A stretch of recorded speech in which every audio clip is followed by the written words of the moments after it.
Fala galera, beleza? Bom dia a todos, bem-vindos a mais uma sessão do Iniciativa Z. Estamos chegando aqui no final, certo? Essa daqui é uma sessão específica para a gente abordar um dos temas que são, né, tem bastante importância no mundo de mainframe, que é o lado de storage, é o lado de dados, é o lado de armazenamento, né? E hoje a gente está aqui com o Marcelo, que vai trazer uma visão bem arquitetônica desse processo de migração de storage, né, quando a gente está falando de ambientes de mainframe.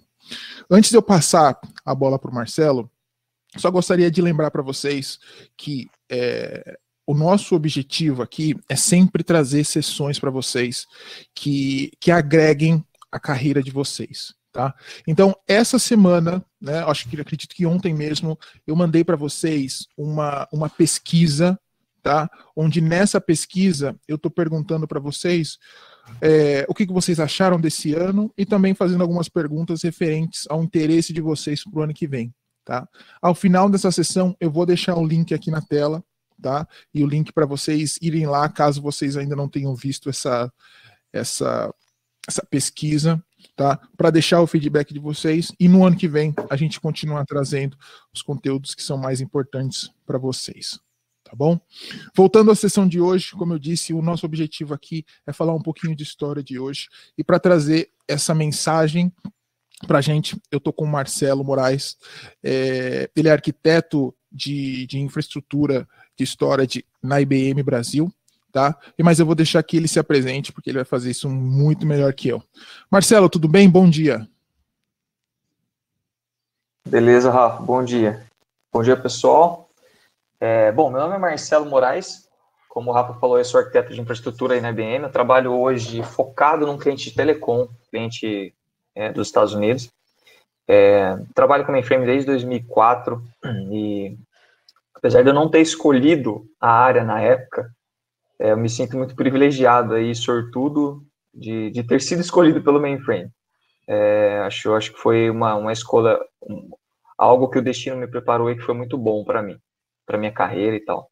Eu gosto muito de trabalhar nessa plataforma, não tem negócio pequeno em mainframe, é só coisa crítica rodando lá, então acaba me dando até uma adrenalina bacana e um senso de responsabilidade muito, muito interessante. Principalmente porque eu comecei, a partir do momento que eu virei storage, eu comecei na área de dados e os dados hoje, como vocês sabem, aí é o ouro das empresas, então é muita responsabilidade. Eu já apresentei aqui em alguns webinars anteriores, já apresentei uma versão aí sobre por onde andam seus dados, se vocês quiserem até dar uma olhada, acho que tá gravado aí.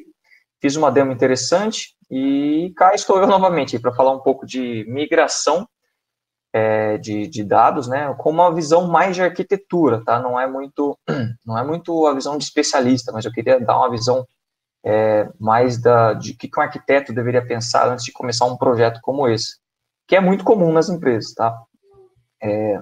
Para aqueles que são especialistas e acabam fazendo o planejamento e desenho da solução, que isso também é muito comum, tá? Isso vai ser proveitoso. E se tiver algum arquiteto aqui de plantão, eu acho que é bacana também para vocês entenderem aí e terem alguns insights aí, caso apareça um projeto desse para vocês, tá? Eu quero fazer um parênteses, assim, o foco da apresentação é mais voltado a uma migração de ambiente de tape. Se você for, algumas especificidades são mais voltados ao ambiente de storage, onde a gente vai estar migrando tape, né? O storage de tape. Não sei quantos de vocês sabem, mas a gente tem DAG também, o ambiente de discos aí nos clientes. Mas, por que eu preferia assim, tá? Primeiro, a solução em si, como criar uma solução, é a mesma coisa se você vai fazer para DAG ou para tape. Vocês vão perceber isso, eu vou tentar deixar isso bem claro para vocês. Então, na construção de uma solução, tá, não vai interessar com um ou outro, você vai construir do mesmo jeito. O que a gente vai falar aqui sobre requerimento são os mesmos, tá? É um ambiente de storage. Algumas coisas específicas que vão mudar, que são as opções para você fazer, vai mudar certamente, tá bom? Mas assim, não fiquem presos a que é só tape, eu queria saber sobre idade. Cara, é o mesmo tipo de pensamento que vocês vão ter, tá bom? Eu acho que para me apresentar, eu acho que é isso. Não sei se se vocês tiverem perguntas, eu não fico esperando muito para o final, tá? Você pode lançar a pergunta aí na hora, fala para o Rafa, pode me interromper a hora que quiser. Eu acho que isso torna mais dinâmico também nossa conversa. Tá bom? Deixa eu ver se faltou alguma coisa. Eu acho que não. Beleza, bora lá para nossa apresentação. Fala aí, Rafa. Beleza, Marcelo, é isso daí, pessoal. Se vocês tiverem dúvidas, eu vou estar aqui monitorando o chat e eu vou passando pro Marcelo ao longo da apresentação, ou se vocês tiverem alguma coisa no final, a gente discute lá também, tá bom? Bora lá, Marcelão. Beleza.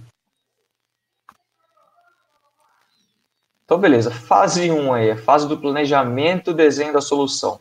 É aí que tudo começa, pessoal. O plano que você construir vai ser usado como proposta para o seu stakeholder, para o seu cliente, para quem estiver pagando a solução, para quem vai comprar essa solução. Então, quando você desenvolve uma solução, você vende essa solução para alguém. Você tem que mostrar que ela é factível também.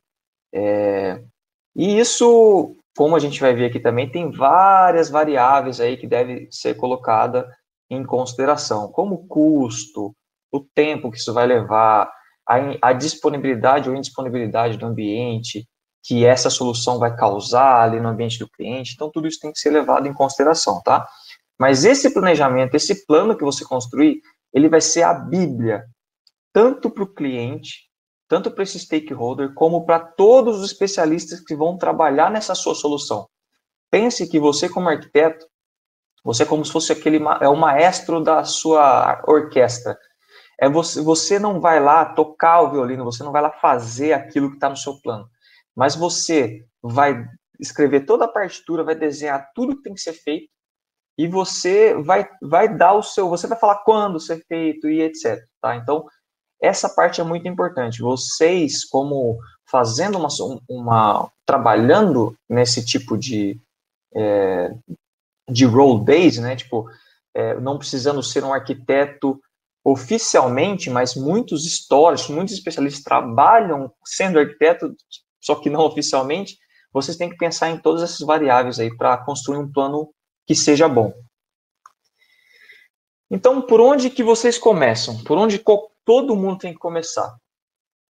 Em muitos lugares, eu arrisco a dizer que assim, as pessoas começam do jeito errado, tá?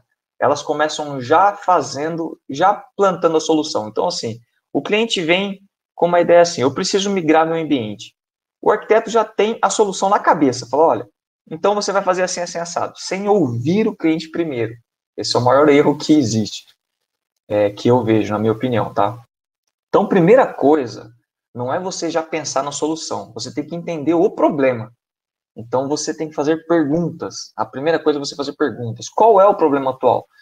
Por que esse cliente está precisando migrar? E, às vezes, o cliente não vem falar assim, eu quero migrar.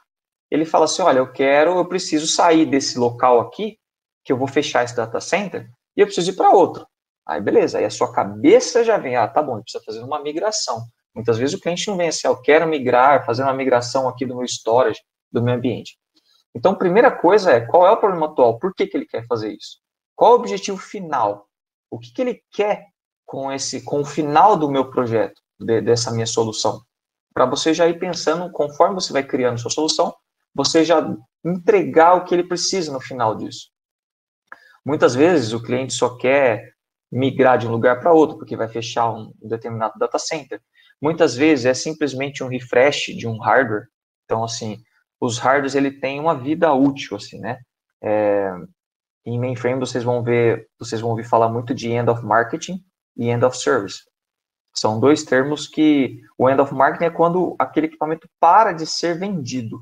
E o end of service ele perde o serviço. Para você ter serviço e manutenção da IBM para aquele hardware, você precisa pagar a parte. E esse valor é bem maior e etc. Então, isso também acaba sendo um requerimento para o cliente querer fazer uma migração para um outro hardware. Não é uma migração de localidade, mas é uma migração de um hardware para outra tecnologia.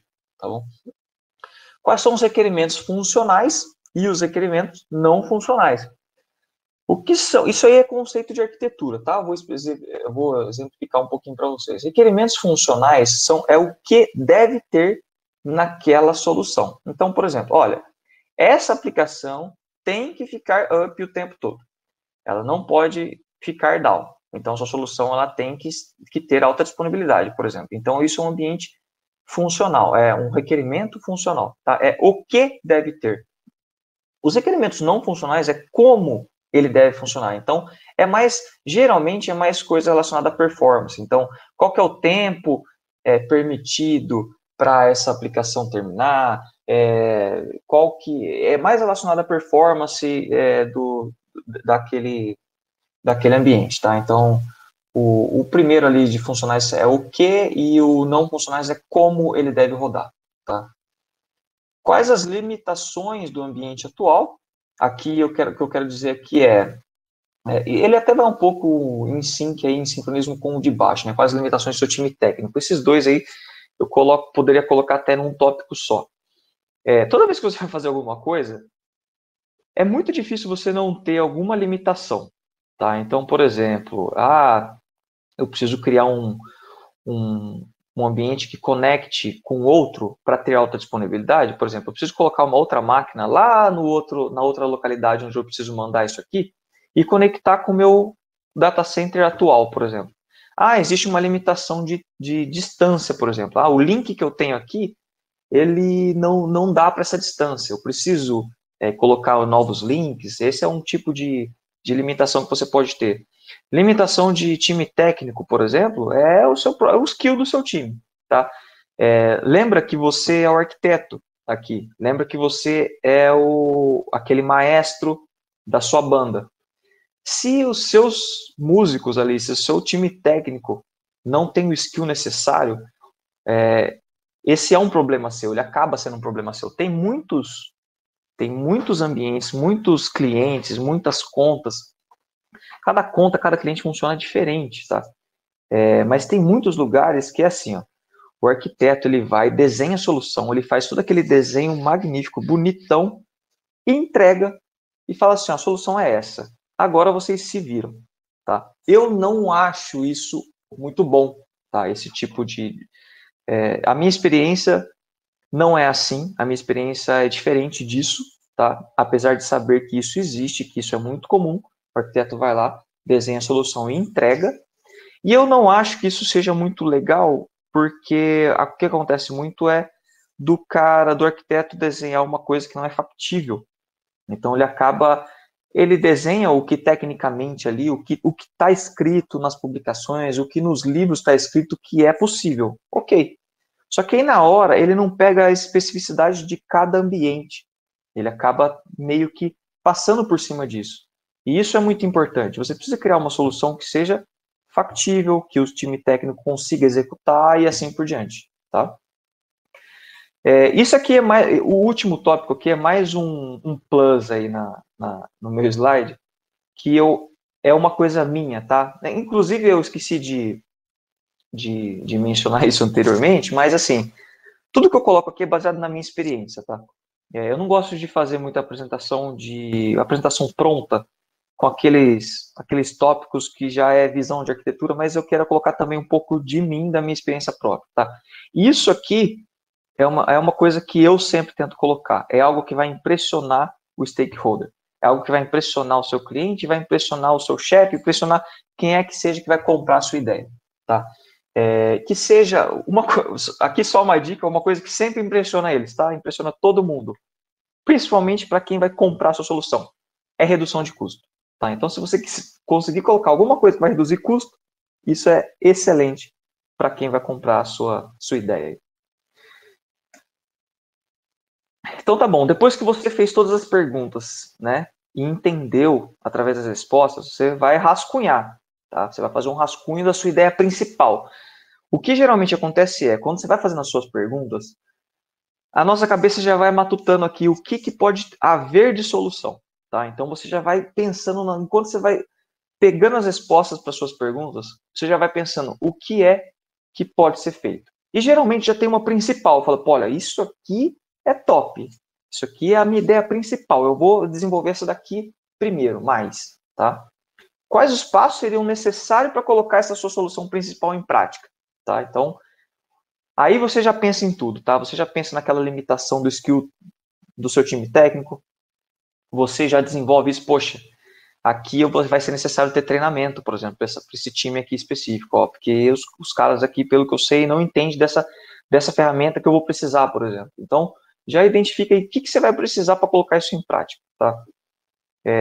Bom, você tem o necessário para implementar? Na verdade, aqui já tem o skill, né, e no time, como eu mencionei aqui, mas tem outras coisas que você pode pensar aqui, questão de hardware, qual que é o custo adicional de hardware, equipamento que você tem que comprar, link, network, etc, tá bom?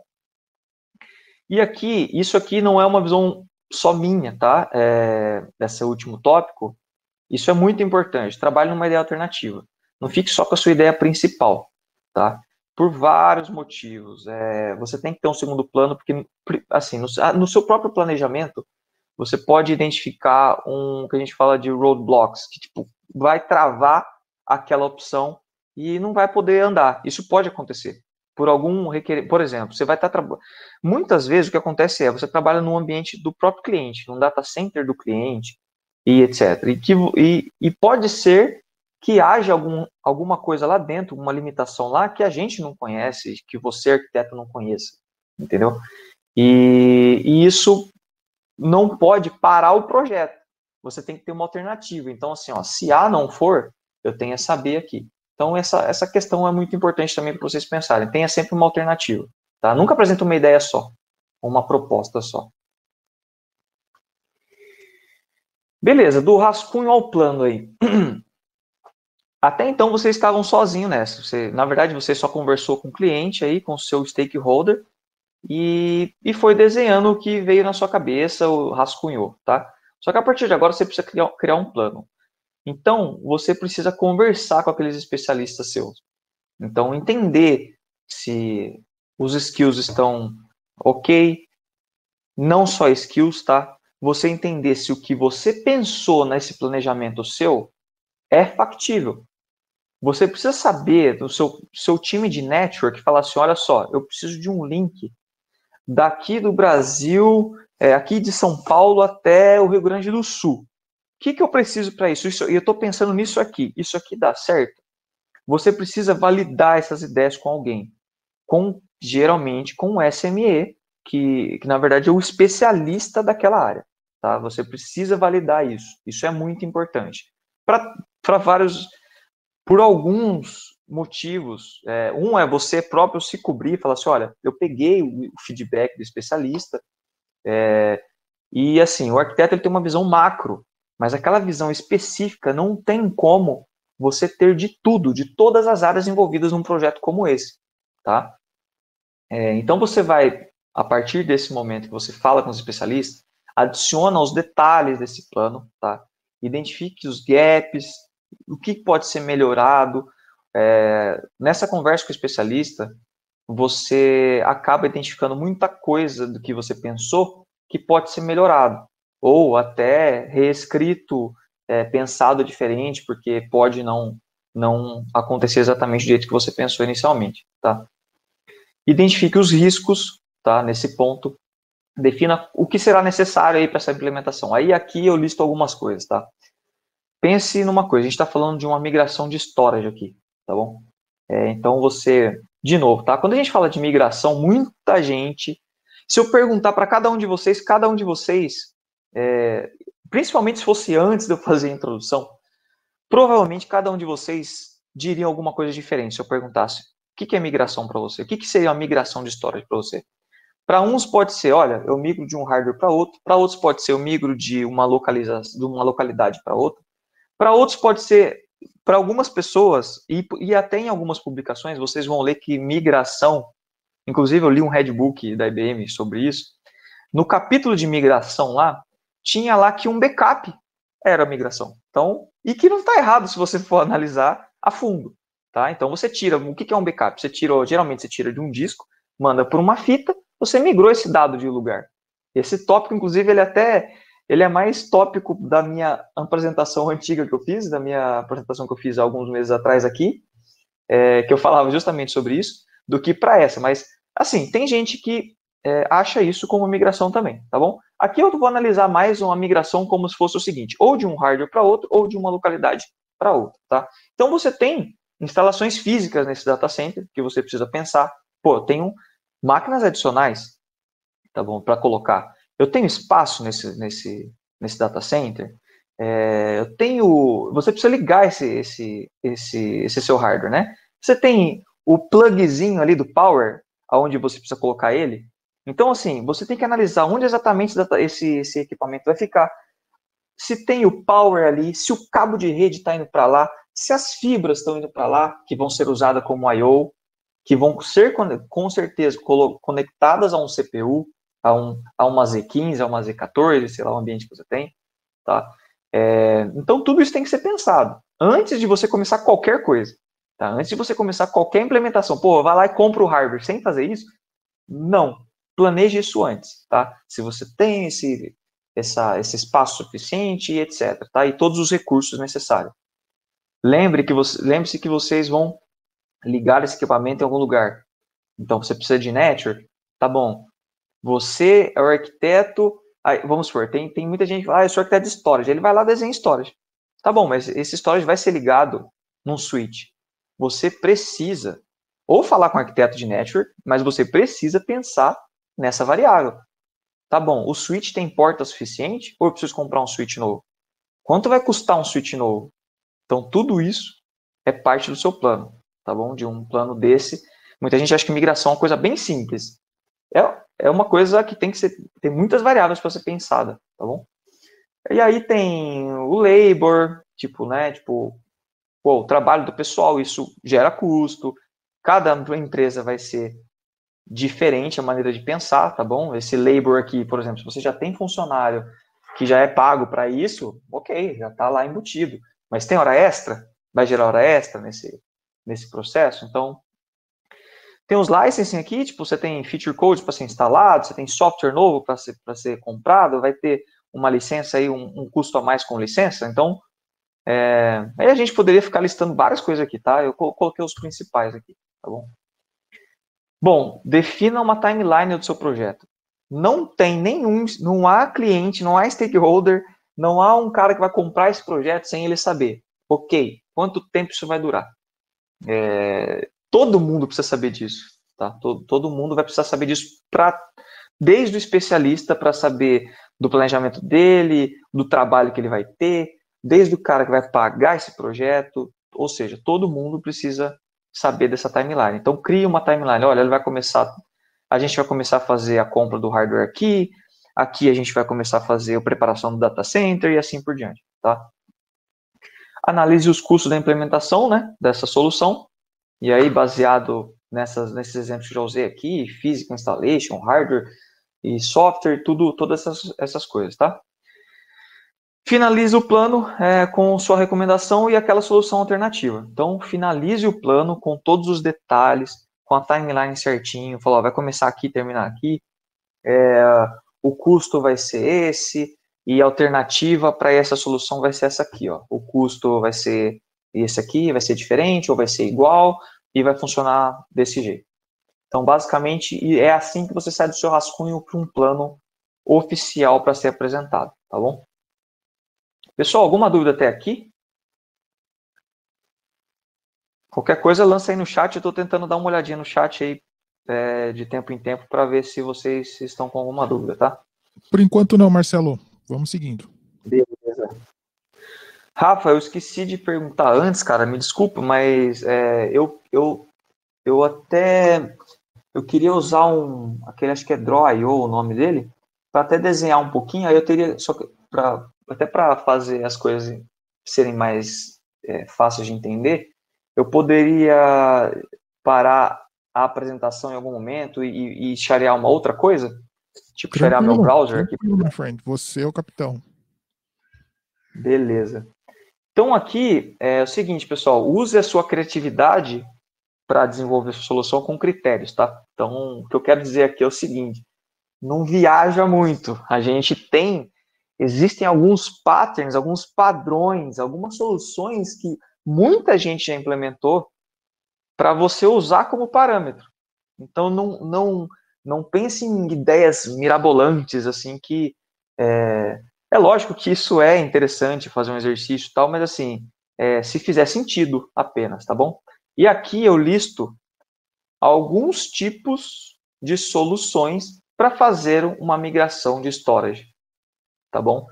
E aí eu falo aqui lift and shift, eu vou falar mais ou menos o que é isso, host-based migration aqui. Eu vou tentar, deixa eu ver aqui o que eu consigo fazer aqui, que agora eu queria, vou ver se eu consigo fazer uns desenhos aqui com vocês,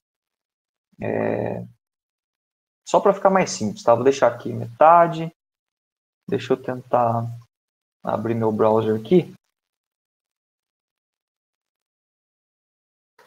Devia até ter deixado isso aqui já pronto. Mas acho que não vai ser muito problema, não. Não sei quantos de vocês já chegaram a usar isso aqui, eu acho bacana.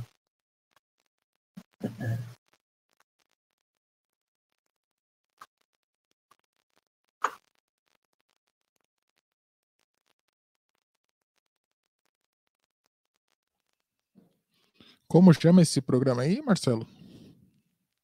Draw.io, ele é web-based, cara, tipo, fica na internet mesmo, e você... Eu acho mais fácil de fazer desenho e tal, tipo, eu nunca sei exatamente como deixar as coisas mais simples pro pessoal.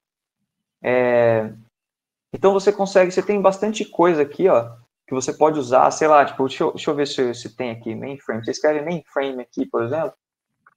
Minha conexão também tá meio ruinzinha. Mas ele, tá vendo? Ele já traz umas imagens, tá vendo?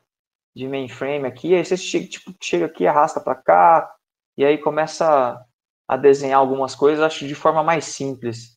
Eu gosto bastante de usar para criar fluxograma também, tá vendo? Então, nessas soluções que eu estou falando para vocês, pessoal, eu uso bastante isso aqui, tá? Então, tipo, para criar um fluxograma, falar, isso aqui sai daqui, vem para cá, conecta aqui, eu acho bem mais simples de estar usando. Não sei quantos de vocês já usaram, mas é bacana. Se quiser anotar aí, eles mudaram o nome agora tá app.diagrams.net aqui, né?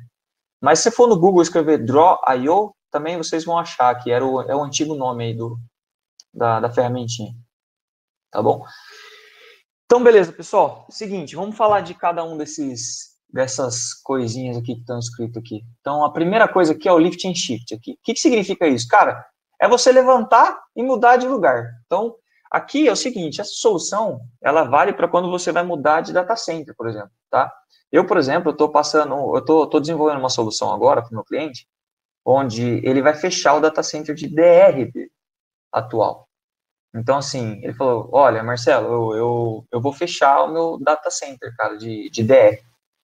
E eu preciso de uma solução para migrar ele para um lugar. Eles nem têm o lugar ainda, tá? Isso é uma pergunta lá, lembra aquele primeiro passo? É uma pergunta que está pendente lá, falou, preciso saber o lugar que está. Mas assim, até por requerimento deles, eu preciso saber pelo menos como vai ser, o que você pensa, mesmo sem a localidade. Todas as outras perguntas eu já tenho, tá? Eu já fiz essa pergunta e já me deram a resposta. A localidade é que eles não têm. Então eu consegui, mais ou menos, pensar numa solução. Então, curiosamente, é uma solução de lift and shift que eu tô sugerindo para eles. Não vou conseguir dar mais muitos detalhes por quê, só que assim, é a única solução viável hoje para eles, tá bom? E o que seria isso, tá? Lift and shift, você vem aqui, deixa eu fazer uma introduçãozinha antes aqui. Basicamente, pessoal, o ambiente normal aqui, tipo, comum de mainframe, tá? Você tem uma CPU, aqui é uma Z15, o desenho da Z15, tá? Você conecta numa tape, tá? Numa tape library aqui, você pode ter um disco aqui também, tá? Então, tipo, peraí, você pode ter, vamos fazer de conta que essa box aqui é um disco, tá? Você pode ter um disco aqui também, tá? Você vai ficar pedindo para salvar toda hora. Então, você pode ter um disco aqui. Caramba. E aí, você conecta ele no seu disco. Então, é o seguinte, tudo que você manda para salvar em disco vem para cá. Quando você manda para salvar em tape, ele vem aqui para sua tape. E aí você tem alguns modelos de storage tape, tá? Eu vou exemplificar, não é muito tópico da nossa apresentação, então eu vou falar bem rapidinho, porque eu não gosto de deixar muito na nuvem assim o pensamento. Então é o seguinte, você tem o que está na moda hoje, o que está, na verdade, atual, não na moda, mas o que está atual em matéria de tecnologia de tape, é o que você vai pesquisar na internet sobre TS7700, tá? Esse é o modelo de tape atual de mainframe, tá? Ela emula tapes físicas, tá bom? Então, é uma emulação de tape. Hoje em dia, você não tem muito mais aquele conceito de tape física, que o cara vai lá e monta. Antigamente era isso, agora não tem mais isso, tá? Inclusive, é tudo SSD dentro dessa máquina, tá bom? É tudo disco SSD. E emula tape, tá bom? Então, assim, é gravação muito rápida, a performance é excelente, só que ali está emulando aquela fita antiga lá atrás, tá bom? Mas beleza, é só para dar uma introduçãozinha, tá? Então, você tem uma TS7700 tipo D, que é só disco. Você pode ter essa tipo D, que é só disco, que é, igual eu falei, só SSD. Tem hard disk também, tem HDD, tá? Tem um modelo de HDD, mas geralmente o pessoal hoje pega só SSD e não tem mais nada taxado a ela. Essa parte aqui não existiria, tá? Então essa conexão aqui nem existiria. Seria só ela. Então ela é só cache, só disco, beleza?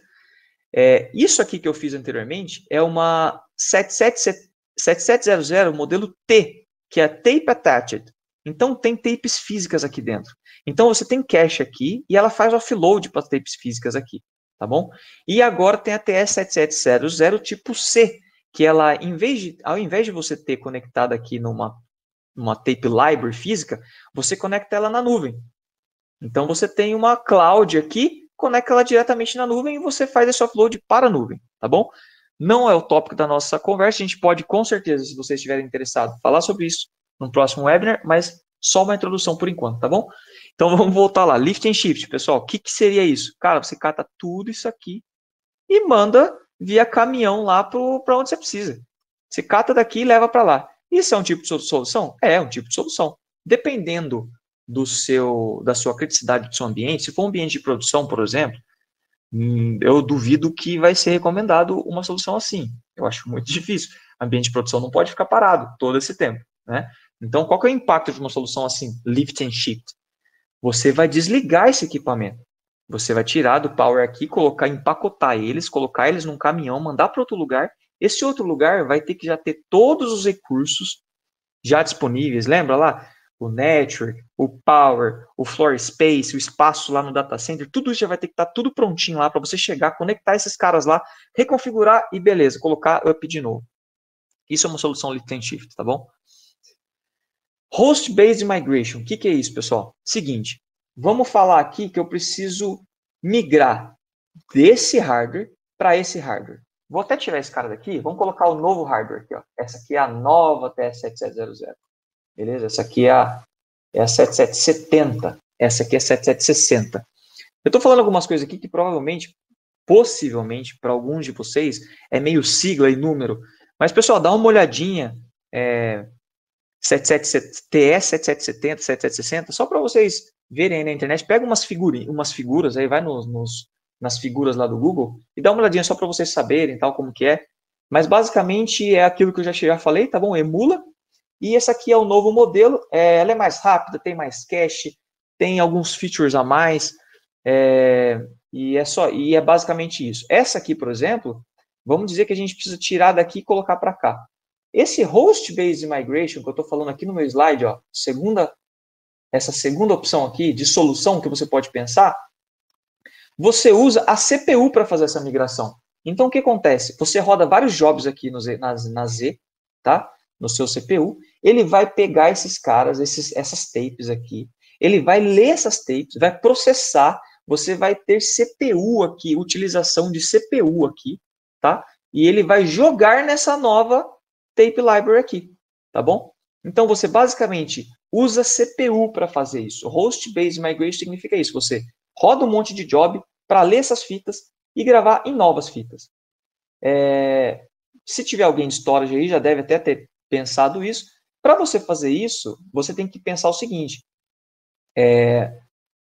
Os seus datasets, eles estão em fitas aqui que ela tem nomes. A gente chama de label ou volshare. Eu não sei, cada um, sei lá, fala alguma coisa, usa algum termo diferente. Mas ele tem labels aqui, e Volsers aqui, volume serials aqui. E eles não podem repetir aqui, porque é o mesmo ambiente. Então, é outra. Se você for fazer um host-based migration aqui, você tem que pensar nisso. Olha, o volume aqui, que é ABC000, ele vai ser copiado para cá. Aqui no meu ambiente, na minha LPAR, eu tenho que definir novos nomes para essa nova cópia. Então, se você tem, exemplo, 1 milhão de volumes aqui, tá? Você precisa definir nesse ambiente, na LPAR que está rodando aqui, mais 1 milhão de volumes para vir para cá, com outros nomes, tá bom? Então, é parte de uma coisa que você tem que pensar com o seu time de especialistas, falar assim, ó, pessoal, mas só vocês têm que pensar nisso aqui, tá? Na verdade, eles que tem que, o especialista que tem que pensar nisso, mas é uma coisa que sempre é bom lembrar, tá? Para não pegar no meio do projeto e empacar lá por causa disso, tá bom?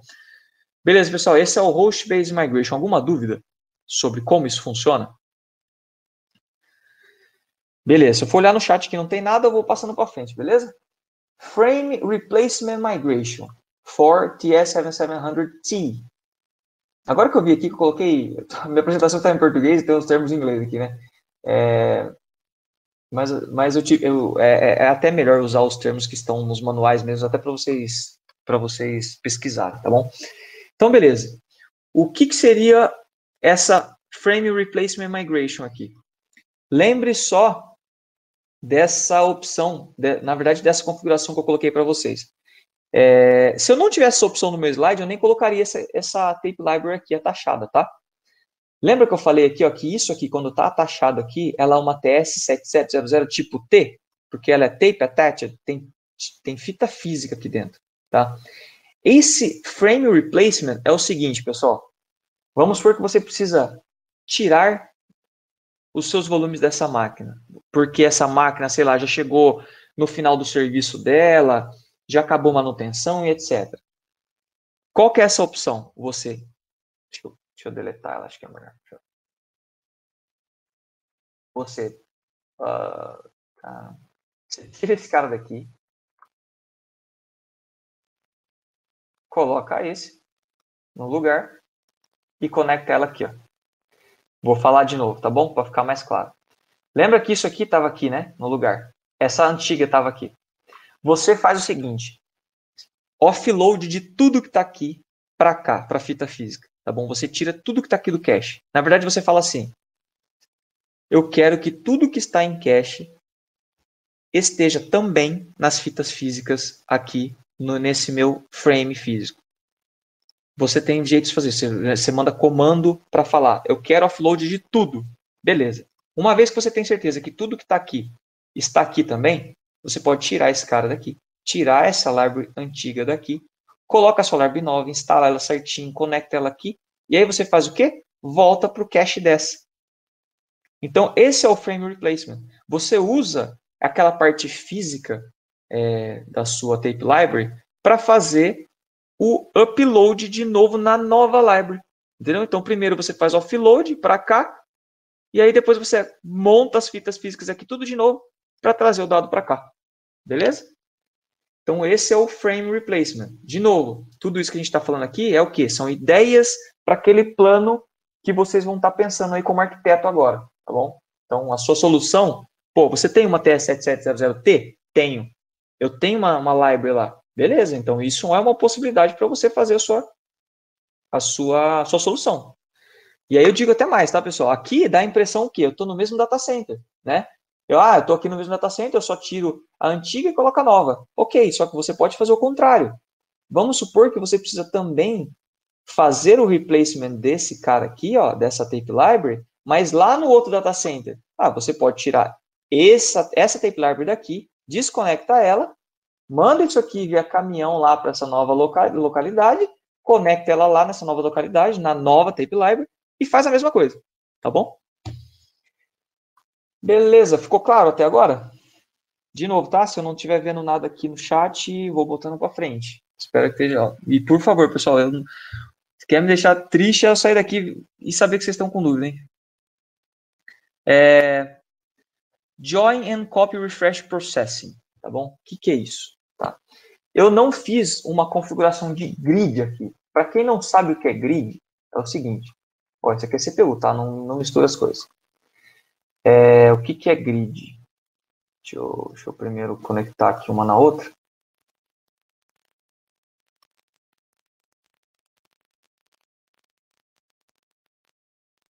Um grid é o seguinte, pessoal. Uma está conectada na outra via network, tá bom?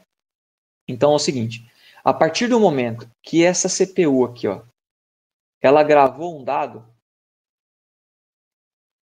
a partir do momento que ela gravou um dado, ela replica para outra, tá? Então elas funcionam como se fosse uma só. Então você gravou aqui no volume ABC000, aqui também tem um volume ABC000, isso aqui replica para cá, e vice-versa. Pode ser que a CPU decida, é que eu não fiz uma setinha para cá, mas essa conexão tá para cá também, tá bom? Para as duas, a CPU conversa com as duas, não é só com uma. Então pode ser que a CPU decida mandar para cá, beleza, gravei aqui, essa aqui vai replicar para cá, tá bom? Por que isso? Alta disponibilidade. Então, se você precisa fazer manutenção nessa daqui, essa aqui vai estar lá operando 100% do tempo, tá? Você precisa fazer uma instalação de microcódigo, alguma coisa assim, isso aqui continua operando. E aí vice-versa. Terminou essa daqui, faz nessa e essa aqui opera, tá bom? Então, isso aqui é grid. Um grid é duas ou mais máquinas, você pode ter até 8 máquinas, tá? Aqui eu coloquei 2, mas você pode ter 8 máquinas num grid, funcionando como se fosse uma máquina só. Todas conhecem tudo da outra. Todos os volumes estão em uma, estão na outra também, tá bom? Aqui eu vou fazer só duas, só para exemplificar. Beleza, o que é esse, só para usar o mesmo nome que eu falei, join and copy refresh. Primeiro eu vou falar o que é um join, tá? Um join você tem esse grid aqui de 2. O que você faz? Você coloca uma terceira aqui, ó, e coloca tudo isso, deixa eu apagar isso aqui. Então, existia um grid entre duas, né? Aí, você vai lá. Acho que eu vou bagunçar aqui o negócio. Mas vamos ver se consigo mandar isso aqui para trás. To back. Beleza. O que você fez? Você foi lá, colocou o seu novo storage aqui, beleza? E conectou ela no mesmo grid. Agora você não tem mais duas, você tem 3 funcionando como se fosse uma só. Beleza? Você tem um terceiro aqui, partner, desse grid. Esse é o join, tá? O join é isso aqui. Você colocou uma nova máquina nesse grid. Funcionam como uma só, beleza? E o que é o copy refresh? Colocar isso aqui nesse grid não significa que isso tudo já começa automaticamente a ser replicado. Isso significa para os novos volumes, tá bom? CPU, você acabou de fazer o join, CPU acabou de gravar um volume aqui, ela replicou para cá, ela vai replicar para cá também. Beleza, a partir daqui, beleza. Só que os dados que já estão lá? Para fazer isso, você roda um processo chamado copy refresh, tá? Basicamente são jobs que você roda aqui na CPU, que ela só dá um comando para as libraries. Isso aqui não é considerado host-based migration. Lembra que a gente falou aqui anteriormente? Não é nada a ver da segunda opção, tá? A segunda opção, eu rodo jobs aqui que vão fazer I/O. Eles vão ler daqui e gravar no outro. Lembra disso, né? Isso aqui não é isso. O job que vai rodar aqui, ele só vai dar um comando para a máquina e falar assim, deixa eu só explicar um conceito aqui. Aqui no grid, tá? Existem, cada uma dessas é um cluster, tá bom? Então tem um grid de 3 e aqui é o cluster 0, sempre começa um cluster 0, tá? Cluster 0, cluster 1, cluster 3, cluster 2. Então 0, 1 e 2. O que esse comando vai falar? Ô, cluster 0, tudo que está aí no seu cache, tudo que está em você, as outras também já tem? O que ela vai... É só isso que o comando faz. Ou seja, você não usa ciclo de CPU aqui. Você só manda o comando para cá. Beleza? Então, e aí essa máquina vai fazer o quê? Pera aí que eu vou olhar. Essa aqui tá beleza. Essa aqui já estava aqui, então ela tá beleza. Essa aqui não tá. Então eu vou copiar para lá. E ela vai fazer isso com cada volume, tá bom? Na verdade, o seu job que vai rodar aqui, ele vai dar um comando de copy, refresh para cada volume. Você tem uma linha para cada volume desse, tá bom? Mas, de novo, tá? É só um comando. Fala assim, ó, volume ABC000, você está copiado em todas? Aí essa aqui vai olhar, tá aqui, não tá aqui, copia. Beleza. ABC001, você tá em todas? Tá aqui, não tá aqui, copia. E assim por diante. Beleza? Tá claro? Copy refresh? Acho que sim, beleza. Bora lá, qual que é o próximo? Tá, Migration Service Offering. Pessoal, eu coloquei esse aqui porque é uma solução IBM, tá? Então, assim, basicamente, essa opção de Migration Service Offering é onde você contrata a IBM para fazer sua migração. Basicamente é isso. Eu não tenho muito o que falar sobre ele aqui, porque basicamente a IBM vai fazer a migração para você, tá bom? Então é um preço à parte, a IBM com certeza cobra, né, por isso, e aí ela faz a migração para você. Pode ser parte do seu plano também. Então, em vez de você fazer tudo isso aqui que a gente está desenhando, aqui a gente está fazendo realmente o serviço de arquiteto aqui, desenhando uma solução, você pode simplesmente falar assim, ó, eu vou pagar para a IBM. Então eu contrato lá o Migration Service Offering, lá, esse serviço da IBM, a IBM se vira. Beleza? Então isso pode ser parte da sua solução também, tá bom? Copy Export, Recover, Merge. Tá, vou separar, tá bom? Copy Export. Copy Export é o seguinte, pessoal. Lembra que aqui tinha uma conexão, né? Existe uma conexão daqui para cá. Aqui tem fita física, beleza? O que é o Copy Export? É você ejetar as fitas físicas que estão aqui, com os dados que estão aqui. Você não... Deixa eu voltar um pouquinho, tá bom? Não é você ejetar as que estão aqui. Você copia as fitas físicas que estão aqui para novas fitas físicas aqui mesmo, tá bom? Para outras que estão vazias aqui. Então você copia para outras, ejeta elas e manda para uma outra tape library que está em outro lugar para uma outra tape library dessa, tá bom?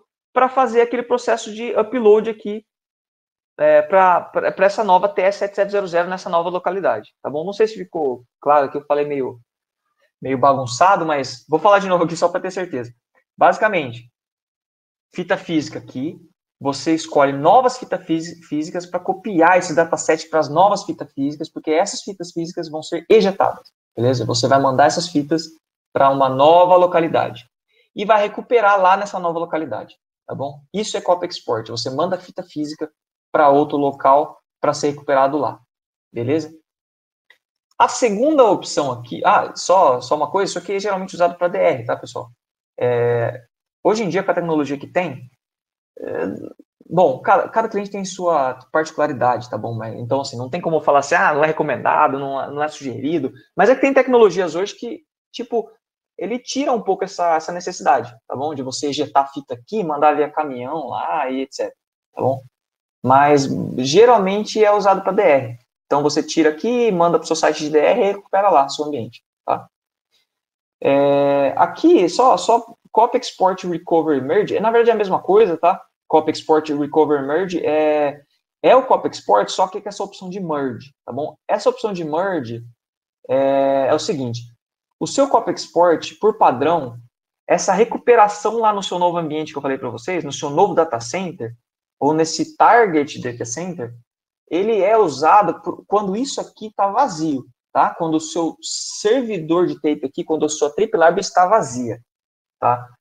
Você não pode ter uma tape library lá desse outro lado com volumes aqui, aí você recebe mais fitas físicas e recupera mais coisa. Não, ela tem que estar vazia. Só que a IBM consegue fazer um merge se você precisar. Isso existe um custo a mais e tal, tá bom? Mas esse é o merge. Eu só queria explicar o que é o merge para vocês. Então, o processo normal aqui está vazio, o merge eu tenho fita aqui ainda, eu tenho fita lógica aqui, e aí com as fitas físicas que eu coloquei aqui, eu consigo recuperar novos volumes aqui, mesmo isso aqui não estando vazio, tá bom? Isso é o merge. Pessoal, não, por favor, hein? Eu quero ter certeza que eu não sei, às vezes parece que esse Copy Export ficou um pouco, o jeito que eu falei, pode ter ficado um pouco confuso. Não vai para casa com dúvida, beleza? Se ficou, você fala, eu volto depois. Grid to Grid Migration. Grid to Grid Migration é o seguinte. Eu tenho um grid aqui, né? Aí, vamos ver se eu consigo copiar tudo aqui. Basicamente, eu crio um novo grid aqui. E eu consigo conectar uma coisa com outra. Então, é um grid existente. Vamos supor, é um grid velho. Esse aqui é o grid velho, tá? Você vai se livrar disso aqui depois, ou precisa migrar desse grid aqui, que está numa localidade para outro. Basicamente é isso. Você tem esse grid, você tem um novo grid e você passa de um grid para outro. Esse é o grid-to-grid migration, tá bom?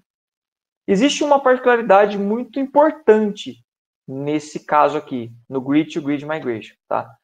Que o copy refresh, lembra do copy refresh que você chegou, só colocou essa máquina aqui, aí você só dá um comando para cá e ela faz tudo? É o mesmo valser, é o mesmo nome daquele volume, continua o mesmo, tudo igual, cara, tudo igual, não muda nada. É transparente, é excelente essa opção, tá, de copy refresh. Grid to grid migration, ele tem um problema que é o seguinte, o controle é seu. Então, que tem muitos conceitos para introduzir aqui, mas eu vou tentar resumir, tá? Lá no seu Tape Manager, que é o RMM, CA1 e tal, esses nomes que eu estou falando para vocês, eles são os softwares que gerenciam as fitas, tá? Você vai precisar falar, olha, ele saiu daqui e veio para cá. E você vai precisar falar de uma forma muito manual. Então, lá no seu Tape Manager, com o Grid to Grid Migration, você vai ter que falar, olha, saiu daqui e foi para cá. E lá no TCDB também, tá? Para quem conhece a sigla, basicamente é o catálogo da máquina, o catálogo da sua tape library. Lá tem tudo, o que está Scratch, o que está private, esse é o TCDB, beleza? Então essas duas coisas você vai ter que mudar manualmente, tá? E aí você pode fazer, é lógico, o pessoal usa Rex, algum tipo de automação, porque manualmente, assim, manualmente falando mesmo, é muito complicado. Você tem, às vezes, milhões de volumes aqui e não dá para fazer isso, tá bom?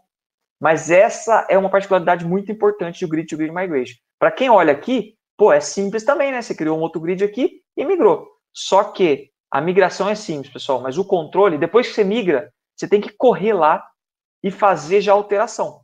Porque se alguém precisar do volume aqui, nesse meio tempo, ele não sabe para onde vai, tá? Ele pode vir para cá ainda, para o antigo, tá bom? Prestar muita atenção nessa solução. E o Cloud-Based Migration, pessoal? É o último aqui.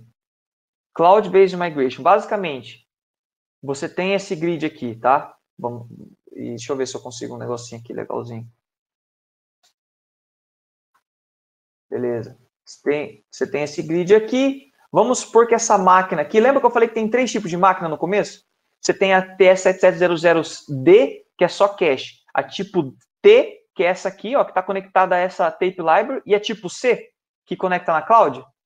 Beleza, você precisa de uma tipo C aqui para fazer uma Cloud-Based Migration.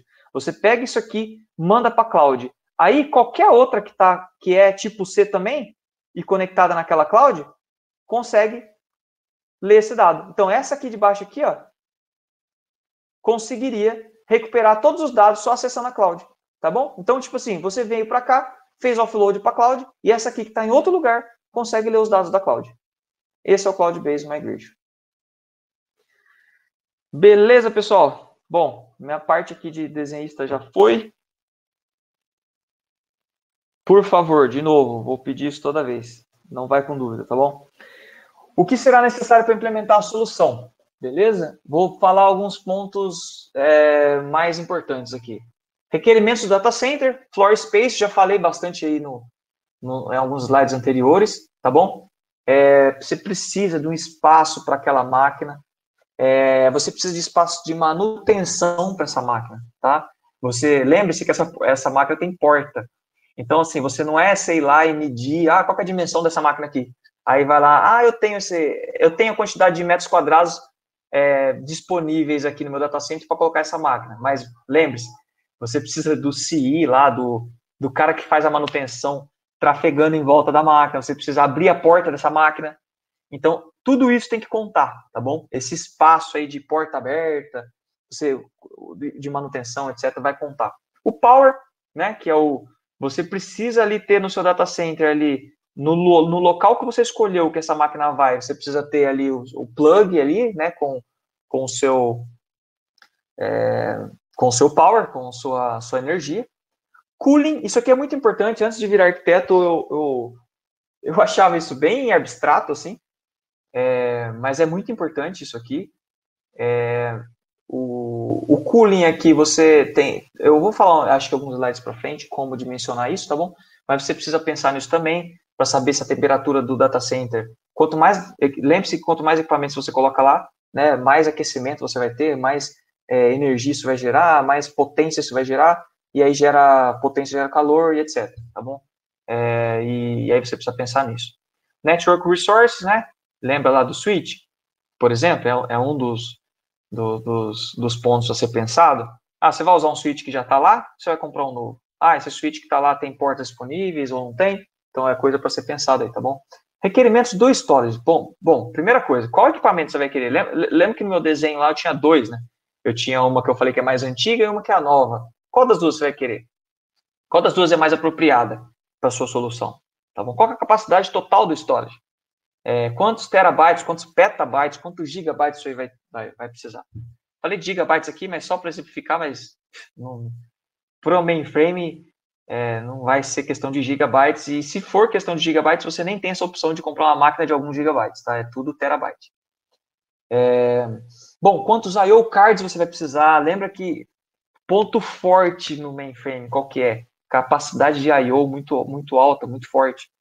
Então, você precisa pensar isso tanto no lado da CPU quanto no lado do storage, né? Quantos cards, quantas portas de I/O FICON ali você vai ter nesse storage para receber o I/O da CPU? Qual que é o throughput, né? Quantas tape drives você precisa ter? Eu falei ali que é tudo emulado, né? É tudo virtual. Não tem nenhum tape... tirando aquela parte da ATL que eu falei ali, né? Da 7700T, tirando a ATL, que tem a parte física, essa parte aqui, virtual do servidor, não tem nada físico aqui. Não tem uma fita física, não tem nenhum drive físico aqui também. Porém, existem drives virtuais, que são levados em considerações, tá bom? Em consideração. O padrão, ele vem com 256 drives. E aí você tem alguns feature codes que você vai adicionando para você ter mais do que 256 se você precisar.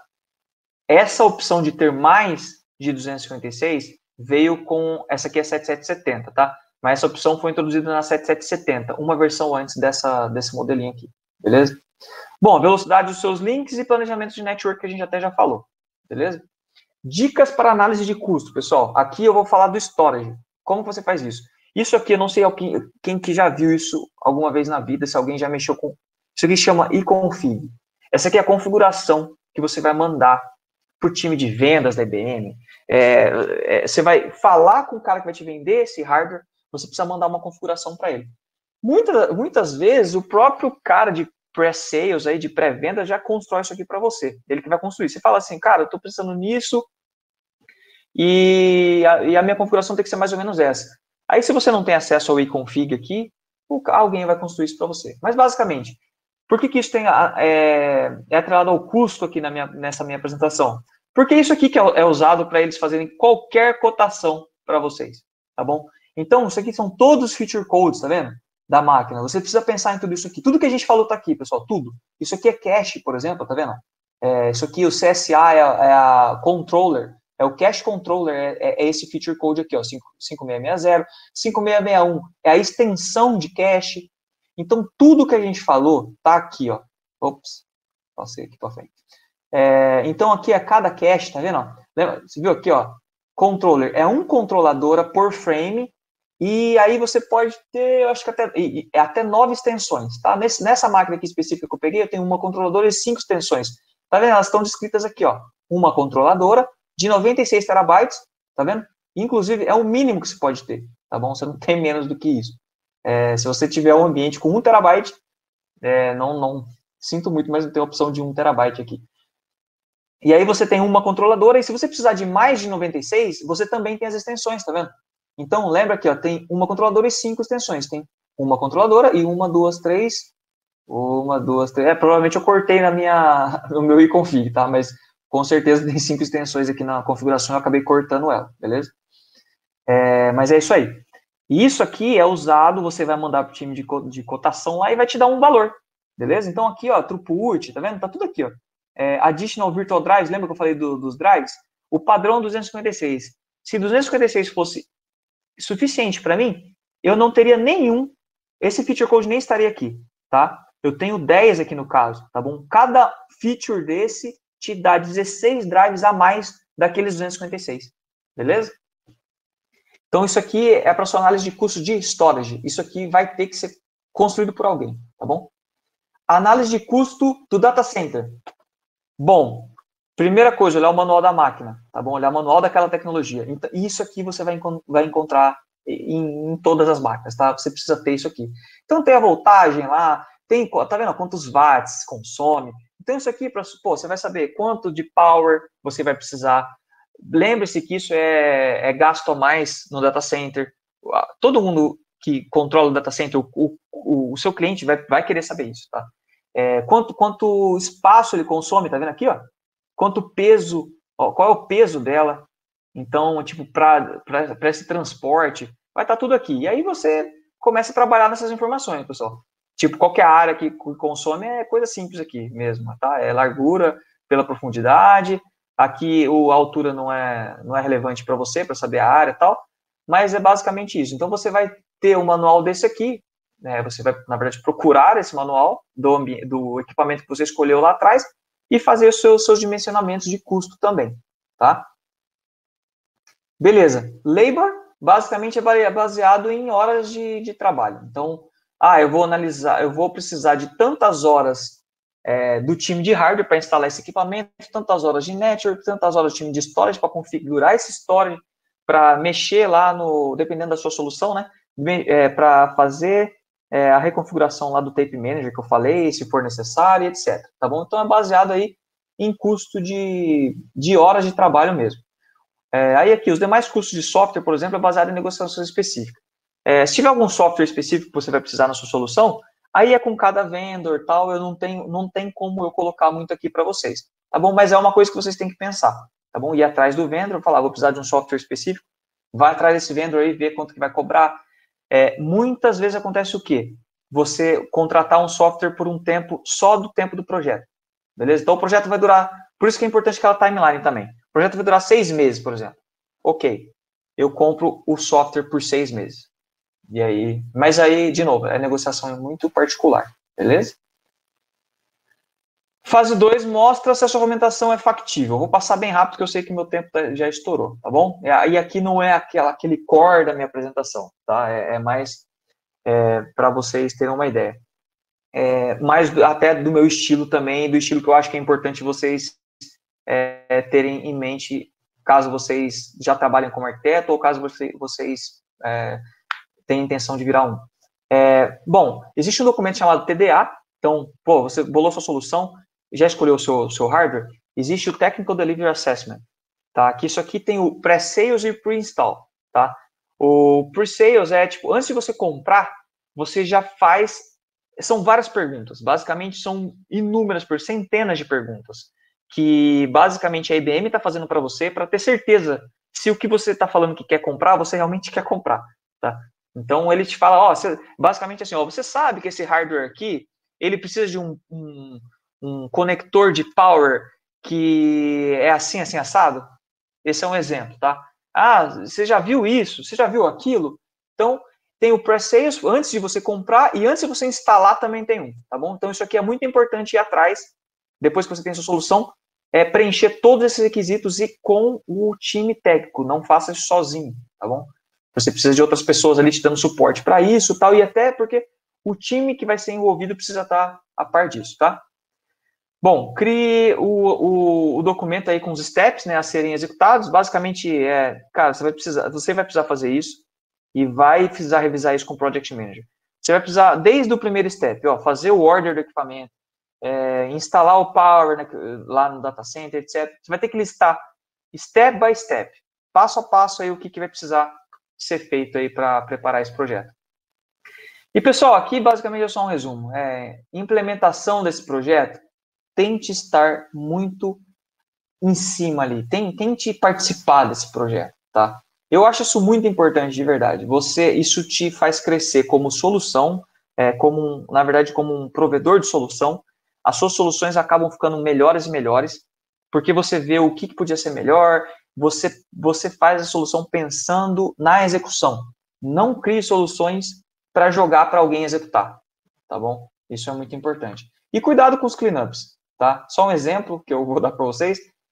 O cleanup geralmente é a parte que está todo mundo feliz que o projeto acabou, tá todo mundo satisfeito, tá todo mundo feliz, e aí as coisas acabam sendo feitas mais desleixadamente, tá?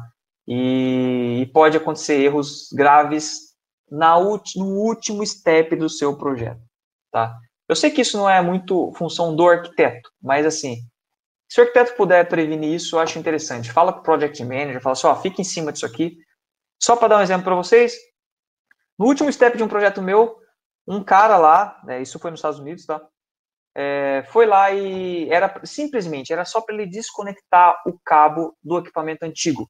Só isso. Era um disco, tá? Era uma DASG, uma DS88, era uma DS8000. Era só para ele desconectar o cabo da máquina, o cabo de I/O, não era nem cabo de power. O power já estava down, a máquina já estava desligada. Ele desligou a CPU. Ou seja, não faz o mínimo sentido do que a pessoa fez, tá? A gente não estava trabalhando na CPU, era só o storage, e ele desligou a CPU e teve um outage. No último step do projeto. Ou seja, por isso que eu coloquei isso aqui, só por isso. É uma visão minha de, assim, não deixe o pessoal relaxado porque está chegando no final do projeto, tá bom? É muito, muito importante. E é isso aí, pessoal. Minha apresentação é essa. Eu espero realmente que não tenha ficado dúvidas. Fiz o meu máximo aqui para deixar no tempo e claro para vocês, o mais claro possível. E, por favor, alguma pergunta que vocês tenham, ou então digam aí quem daí já é arquiteto, quem pensa em ser arquiteto, quem não pensava em ser arquiteto agora está a fim de ser, tipo, dá um feedback aí para mim, seria legal para mim aí saber. Isso aí, Rafa. Bacana, Marcelo. Enquanto o pessoal tá vendo aqui, talvez a gente espera uma outra pergunta. Assim, você cobriu várias tarefas que envolvem, às vezes, né, diversos times e tudo mais. Qual que é o tempo aí, mais ou menos, tratando-se de ambientes de mainframe e ambientes críticos, que você já participou, né, para fazer essas migrações? Tá. Isso vai depender muito, por exemplo, de quantos ambientes são, sabe? Quantos equipamentos são e etc. Vai depender muito, Rafa. E assim, de cliente para cliente. Eu vou falar a minha experiência, tá? Eu fiz a migração ano passado eu fiz uma consolidação, tá? A gente tinha... Lembra daquela dica de surpreender o cliente? A gente saiu de 28 equipamentos, eu consolidei em 14. Isso teve um saving excepcional foi a metade, né? De 28 para 14. Teve um saving no custo do projeto, né? De hardware, teve um saving de data center, espaço no data center, teve saving de power, teve saving de cooling. Então, assim, isso é muito legal de fazer, porque o cliente fica super satisfeito. E, basicamente, saindo de 28 para 14, a gente levou 10 meses. Tá bom? Então, tipo assim, você migrar esses equipamentos para 14, de 28 para 14, deu uns 10 meses, e eu acho que acho que eu só posso falar da minha experiência mesmo, Rafa. Não tem como eu falar, não é proporcional, sabe? Não é proporcional. Só para ter uma noção mesmo. Uma outra dúvida que eu tenho com relação à nova funcionalidade que a gente tem na Z15, que é o Enterprise Data Compression, né?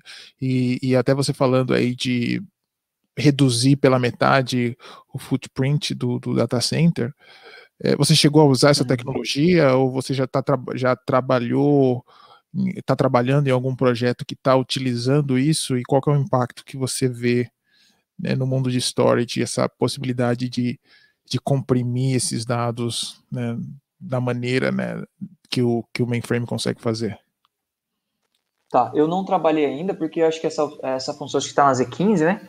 Isso. Lá no meu ambiente ele é tudo, a gente vai para Z15 no ano que vem ainda. Então, assim, eu não tenho essa funcionalidade ainda.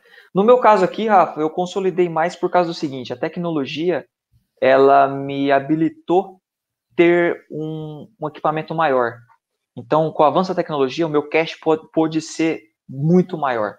Então, tipo, uma máquina antes que cabia menos, hoje ela cabe mais do que o dobro. Então, basicamente, o que eu fiz foi colocar de 2 para 1, né? e foi baseado mais nisso. Eu aumentei a capacidade dela e reduzi o footprint, né, que fala o espaço que ela tem ali. Quanto a essa funcionalidade, eu acho muito bacana e isso vai depender muito do que o cliente espera. Então, se a capacidade é um issue ou é uma coisa importante para o cliente, eu acho, cara, excepcional essa funcionalidade. E não só na Z15, você também tem um tipo de compressão, tem diferentes tipos de compressão no storage, tá? No tape storage. E tem um deles lá que ela é super, ela acaba comprimindo quase 3 vezes o valor inicial, dependendo do tipo de dado. Isso sempre depende do tipo de dado, tá? E então você tem a compressão, tem essa funcionalidade na Z15 e tem a compressão também no storage. O que eu sei é que, tipo assim, quando você comprime lá na Z15, ele não é indicado você comprimir no storage também, porque você não comprime 2 vezes, tá? Você não tem essa, não esqueci a palavra correta aqui, mas você não vai adicionando compressão, tá? Então, a minha opinião sobre isso se você tem talvez a funcionalidade no Z habilitada, eu não habilitaria no storage, e vice-versa. Se você não tem, igual é o meu caso, tá? Não tem a funcionalidade lá no Z, que eu não tenho uma Z15 ainda, eu posso adicionar ela aqui no storage. Bacana, bacana. Acho que esse é um assunto por si só, né? Porque assim, abre janela aí para várias possibilidades. A gente está falando de jogar dados, não só a questão de armazenar, né? E isso vai ajudar você a diminuir o footprint, mas a gente está também falando da velocidade que você está, né, esse dado trafegando na sua rede, né? Se ele está indo comprimido, e a gente está falando de armazenamento em nuvem e tudo mais. Acho que esse é possibilidades de assuntos futuros. Para a gente fechar, Marcelão, tem uma pergunta aqui mais relacionada à carreira. Se você puder comentar um pouquinho sobre como que foi essa sua jornada de maneira breve, né? A gente já passou um pouquinho do tempo, mas de maneira breve, como foi essa sua jornada e que dica você daria para alguém que está tentando se tornar um arquiteto? Tá, primeira coisa, eu acho que talvez até pelo perfil que eu até descrevi aqui, assim, de tentar não ficar só na sua caixinha, tipo, e enxergar a visão da solução em si, tentar ver como que as outras áreas também trabalham, eu acho que essa é a primeira coisa, tá? Porque o arquiteto ela tem a visão aquela macro, né? Você não tá ali naquela caixinha específica. Então, tenta analisar tudo ali, não sei exatamente, acho que é o Paulo, né, que falou, não sei, Paulo, exatamente a sua função hoje, mas tenta analisar outras áreas, tenta pensar, pô, eu estou fazendo aqui assim, só que qual que é o impacto nessa outra área aqui, nessa outra role aqui do mesmo projeto ou desse meu departamento. Então, a primeira coisa é isso, analisar qual que é o impacto que você gera nas outras áreas. E aí, cara, certificação eu acho bacana, certificação de carreira, tal. Para arquiteto, se você não tem uma certificação porque assim, certificação de carreira, eu acho que na IBM eu sei que tem, mas eu não sei se algumas outras empresas. Mas para arquiteto, como a visão é mais abrangente, eu acharia legal, por exemplo, tirar uma certificação do nível basic aí de cloud da AWS, da IBM. A IBM agora está com certificação da cloud também. Procurar bastante esses webinars assim na visão de arquitetura e essas coisas que eu falei de requerimentos funcionais, não funcionais, dá uma pesquisada sobre esses conceitos, por exemplo, porque são conceitos muito usados e que te muda a visão. Quando eu era especialista, a minha visão era muito técnico mesmo. Eu não via a solução e o impacto que gera, tipo, por exemplo, pro cliente lá, pro negócio do cliente. Eu só via o seguinte, o meu storage está rodando aqui, qual que é a performance? Esse tipo de coisa. Hoje, eu tenho que analisar o negócio do cliente, o negócio do meu stakeholder lá. Então, tentar pensar isso. A minha solução está impactando o que no negócio? Mas é isso, cara. Para virar arquiteto, tipo, tenta procurar outras áreas. Se você é DBA, que eu vi aqui, tenta pensar um pouco, o que a sua tabela ali impacta no storage lá. É um exemplo que sempre estão ligados. Sempre tive muita interação com o time de DBA. O que a mudança do servidor que vai ter aí, por exemplo, você está hoje numa Z14, por exemplo, você vai para uma Z15, o que funcionalidade da Z15 eu posso usar no meu DBA, aqui no meu time de DBA? Então, eu acho que é mais isso. para daí você ir procurando na sua própria empresa, não sei onde você trabalha hoje, mas procurando na própria empresa aí oportunidades de virar um arquiteto. Pelo menos o skill e essa visão de negócio, de solução, você já vai ter.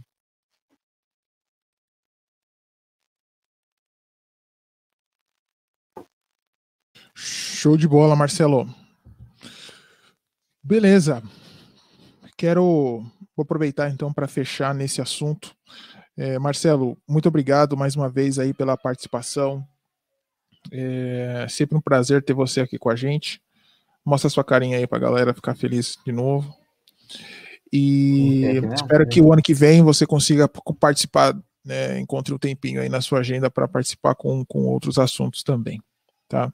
Vou deixar você se despedir do pessoal. Pessoal, obrigado mais uma vez.